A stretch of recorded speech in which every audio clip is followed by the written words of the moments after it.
এক ভাই জানতে চেয়েছেন,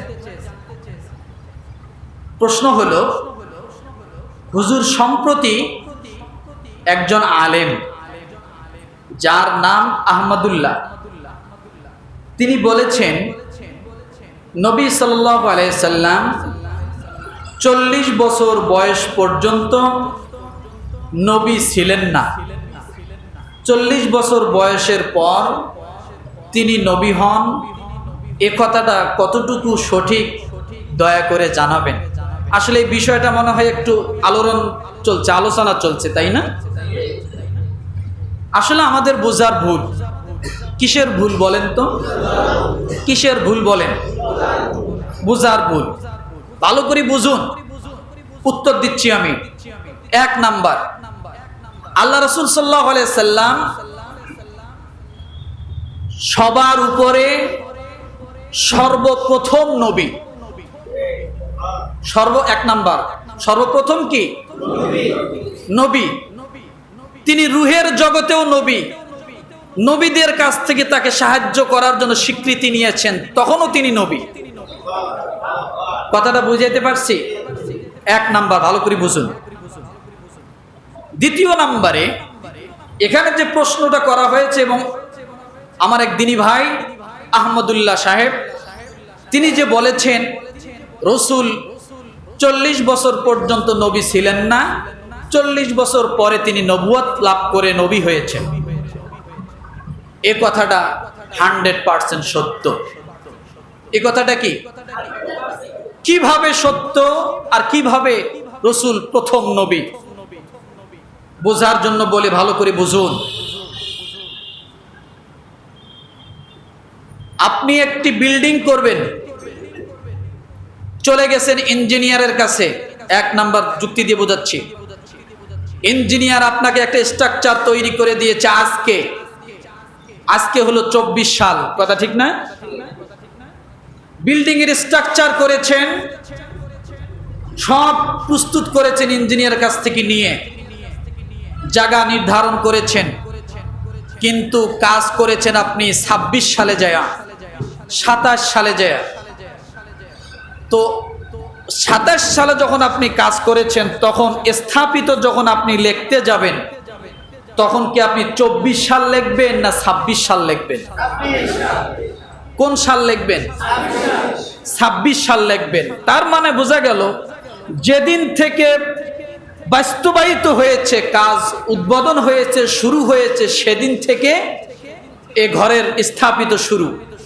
এর আগে যত প্ল্যানিং হয়েছে, এগুলোর ভিতরে কি? এগুলোর ভিতরে না। আমার ভাইরা, আল্লাহ পাক রব্বুল আলামিন সিদ্ধান্ত নিয়েছেন আমাদের রসুলকে নবী হিসেবে দুনিয়াতে পাঠাবেন, এটা সবার আগের সিদ্ধান্ত। এজন্য তিনি নবী, আল্লাহর সিদ্ধান্তে তিনি নবী। শরীয়তের সিদ্ধান্তে তখনও নবী নন। ভালো করে বুঝুন, শরীয়তের সিদ্ধান্তে তখনও তিনি নবী নন। তাহলে আল্লাহর সিদ্ধান্ত হলো নবী পাঠাইবেন, সেই ক্ষেত্রে আল্লাহ নবী বলেছেন আমি তখন থেকে নবী যখন থেকে আল্লাহ সিদ্ধান্ত নিয়েছেন। আরেকটি উদাহরণ দেই, আপনারা জন্ম বার্ড লেখেন না? লেখেন কিনা? 2টা জন্ম বার্ড আমাদের জীবনীতে আছে। একটা হলো স্কুল প্রাতিষ্ঠানিক জন্ম বার্ড, একাডেমিক জন্ম বার্ড। আর একটা হলো আপনি যেদিন জন্মগ্রহণ করেছেন সেই দিন জন্ম বার্ড, কথা ঠিক না? যারা লেখাপড়া করেছেন ভালো জানেন। কিন্তু আপনি দুনিয়াতে যেদিন আসছেন, সেদিন জন্মগ্রহণ করেছেন, সেই দিন থেকে আপনার জন্মদিন তারিখ লেখা। কিন্তু আপনি মায়ের গর্ভের ভিতরে যেদিন এসেছেন, 9 মাস মায়ের গর্ভের ভিতরে ছিলেন, তখন কি আপনি জন্ম হননি? তখন আপনি জন্ম হননি? যেদিন মায়ের গর্ভে বাবার পৃষ্ঠদেশ থেকে গেলেন, সেদিন আপনার জন্ম হয়নি? তাহলে এই 9 মাস আপনি জন্ম বার্ডের মধ্যে লেখেন না কেন?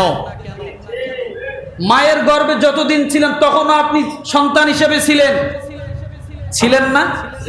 তখন আপনি সন্তান হিসেবে ছিলেন, কিন্তু আপনার জন্ম হয়েছে দুনিয়াতে যেদিন আপনি আসছেন, সেদিন থেকে আপনি জন্ম বার্ড লেখেন। অর্থাৎ যেদিন থেকে আপনি প্রতিষ্ঠিত হয়েছেন, সেদিন থেকে আপনি সন্তান। মায়ের গর্ভে যতদিন ছিলেন ওই 9 মাস আপনি কখনো জন্মদিনের মধ্যে, জন্মবারের মধ্যে লেখেন না, তার মানে আপনি তখনও প্রতিষ্ঠিত হননি। আল্লাহ রসুল সাল্লাল্লাহু আলাইহি সাল্লাম 40 বছর তিনি নবী প্রতিষ্ঠিত নন, ভালো করে বুঝুন। আবার তিনি কোন নবীর অনুসারীও ছিলেন না। কি ছিলেন না? কোন নবীর অনুসারী তিনি প্রতিষ্ঠিত নবী নন। তিনি কি? কোরআন থেকে দলিল দিচ্ছি, নেই না আমার ভাইরা।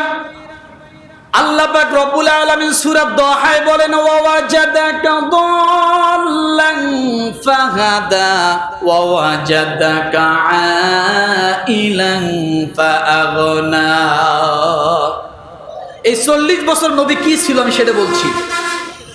এই 40 বছর আল্লাহ বলেন, হে নবী, ওয়াজাদাকা দাল্লান ফাহাদা, আপনি হেদায়েতকে